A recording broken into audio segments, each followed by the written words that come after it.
I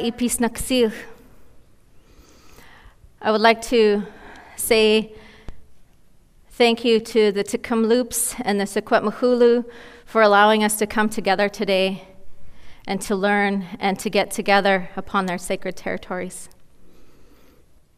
Some of us in this room may or may not know the history of Canada and the Indigenous people. That in 1831, the Canadian government and the Catholic Church made a deal that they were going to open up residential schools across the country. Why? Why were they going to do this?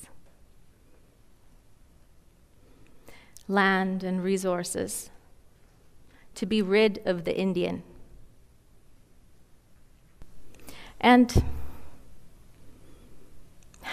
those children were removed from their community, from their families, their communities, their territories, their land, and put into residential schools where their physical appearance was affected by their hair being cut, being taken from their families, segregated, from being brothers and sisters to being individuals where you're taken from your family, what you know, and put onto the girl's side or the boy's side. And this has also been impacting through different ways, that also impacted in different ways of not only their physical appearance, but they were also punished for speaking their language. They were also verbally abused, sometimes sexually abused, sometimes resulting in death. And this is really important to talk about because of the impacts that it has today. That trauma, not just on anybody in any form, can be spoken of as something happening in your life so horrific that it startles your spirit, spiritually, mentally, emotionally, physically. And what happens after that are the impacts of that original trauma, and you can call that intergenerational trauma, how we develop behaviors or things that happen as a result of that original trauma. So that is something that is to be considered when we look at people who are suffering, or even when we look at things that happen in our own lives, and as a result of those traumas or impacts in our own lives, what are some of the behaviors that we take on as a result? And so I grew up in my family as the first generation not to attend residential school. My mother went to residential school here in Kamloops, my grandmother and her mother, and so on and so on. Residential school era lasted 165 years, and the last school was closed in 1996. That was only 23 years ago. That's not very long. And so, being the first born in my family to my mother not to attend residential school, impacts in my life were great. I grew up with witnessing a lot of things, experiencing a lot of things.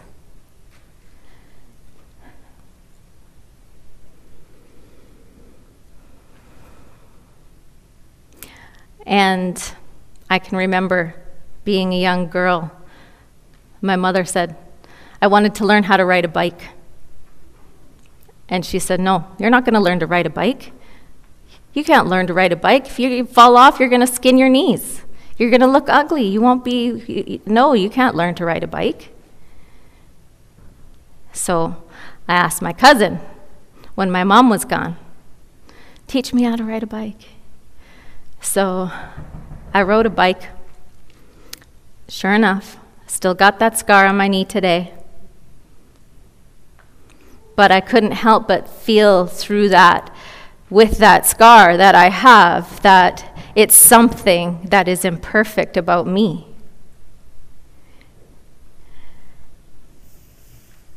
And even in other parts of my childhood, when I would play with my toys, for instance. I had everything just so. Teddy bears right here, all in a line in a perfect little row. I had my Barbies, the boy Barbies in a row, the girl Barbies in a row, all the shoes in a tiny little box. Everything had to be just so. What I didn't realize at the time growing up was that my mother did the best she could from the impacts of her own traumas in her life to give me a better life. And how she thought she was going to give me a better life was by putting all of these perfections that I had to be just so. And she had to shelter me because then maybe that way I would be safe. But turns out I had a love affair with alcohol, and allowed that to take from me that place of when I drank alcohol, I could be somebody different. I could be reckless. I could be fearless. I could do whatever it was that I wanted to do, basically. And it wasn't until I had the growing concern of my family that I went to I didn't end up going to residential care treatment centers. I didn't make it through the first time. The first time I went to treatment, I was 21 years old. I didn't make it through. I would end up going to treatment a series of time over the time span of 10 years before I would finally embrace that way of life. And it wasn't actually until losing my grandmother that I would understand that loss, so I could actually grieve the multitude of losses that I had already experienced in my life. And I still today grieve many different losses that I'm not even aware of. Loss of language, loss of land, loss of where I fit and who I am and belong in this world. So it wasn't until that I was able to go through that loss with my grandmother that I learned how to grieve. And that I learned how to move through that shame. And so after that, I ended up going back to school. Well, because I quit school in grade 9. I was an active practicing alcoholic, so I quit school in grade 9, and I didn't go back to school till I was 30 years old to get my grade 12. And after that, I ended up pursuing an undergrad in chemical addictions counseling. After that, I had created and worked with people across the province, suffering in and with addiction and helping them to heal. And then I started to think, I have some ideas. I have some ideas about healing, and I have some ideas of how this system works because I've been on both sides of it. So I pursued a master's here at Thompson Rivers University in education. And then I applied for an opportunity and was awarded meritorious for a grant with the Social Science and Human Research Council to create a model, an innovative model for sustainability in aftercare. And so that's kind of where what I'm working on now. But it was not without going through the ashes of my own pain. I had to become vulnerable to myself. I had to embrace myself and the pain that I experienced in my life in order to be able to do that work. And I really think, and I talk about this a lot, is that when we see people who are suffering in and with addiction, they have a story. They are the ones, the people that carry that visible witness for us people to see that there's pain in this world. There are still impacts in this world of what has happened in that story of colonization. It is not enough.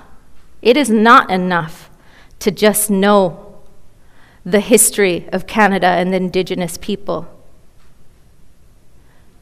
It's not enough to just know that. We have to heal from that.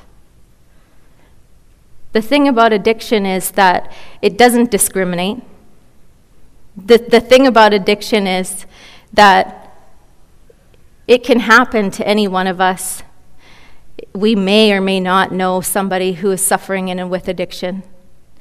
And sometimes what happens as a result of that, we might not be able to know how to help. So that's why I think it's so important to know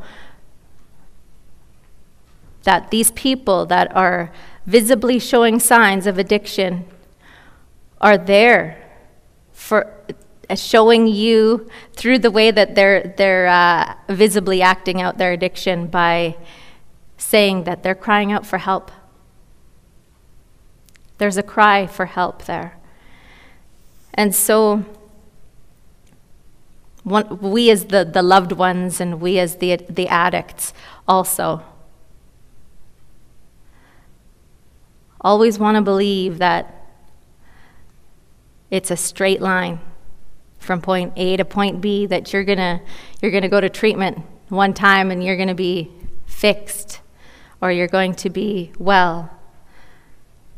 The thing about healing and recovery and addiction is that it's a part of the story. It's not the whole story.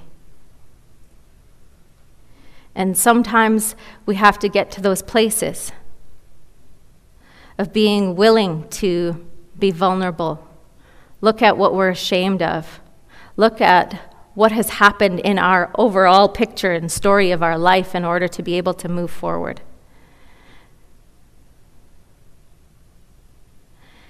And to me, talking about this kind of thing and doing this work, I believe is my life's purpose and my life's work.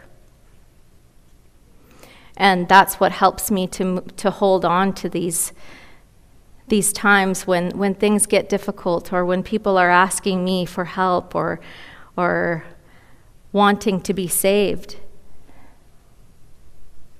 We need to address our stories and address our pain. So, as a result of the story and the impacts of intergenerational trauma that have happened and the effects in my life, I believe that I stand here today because of the stories that have come and the support that has come through my grandmothers and my ancestors and my family and all these loved ones that have helped to guide me here. And it was not a straight line to be here. But 2 years ago, I put that I would be on TED speaking. And so when I got that email that said, "Congratulations, Juanita, you're going to be a speaker on TEDx," I was like, oh no. But I truly believe that it's my vision to continue to help people who are suffering in and with addiction, because that was a part of my story. I believe that we cannot help other people unless we've been willing to do it for ourselves. So, in my closing remarks, I just want to say thank you. But this one, today, this moment, this is for the people who are still suffering in and with addiction. This is for you. Thank you.